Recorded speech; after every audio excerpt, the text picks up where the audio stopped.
మొన్న 70 కోట్లు ఖర్చు పెట్టి ప్రధానమంత్రి మోడీ సార్ని పిలిచి మరి దునియా యోగా దినాన్ని జోర్దార్గా జరిపించిండు సీఎం చంద్రాలు సారు.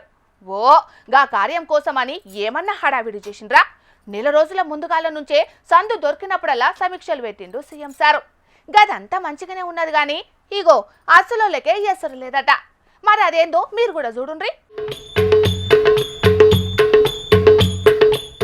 విజయవాడల కరకట్టకు ఎదురుగా ఉన్న సీఎం చంద్రాల సార్ ఇంటి ముంగట ఆసనాలేసిండ్రు యోగా టీచర్లు.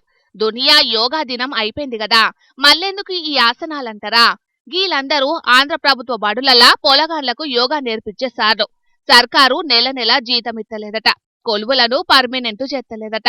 గందుకే సీఎం చంద్రాల సార్కు తెలిసేటట్టు సారు కరకట్ట ఇంటికాడ గిట్ల నిరసనకు దిగిండ్రన్నట్టు.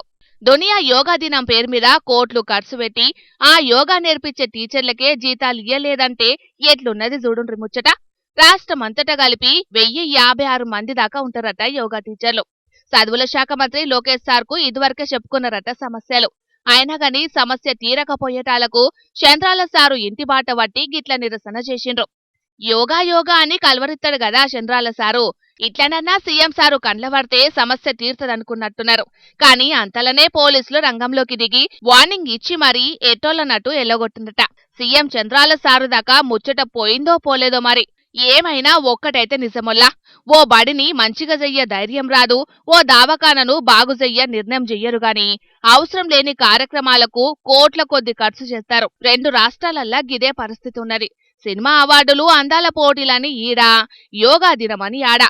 నెల నెల జీతాలు ఇయ్యకపోయినా ఆడంబరాలకు తక్కువేం లేదు మన పాలకులకు. ఏం పాలకులో ఏమో పోండ్రని అంటున్నారు ఈ ముచ్చట మీద కొంతమంది జనాలు.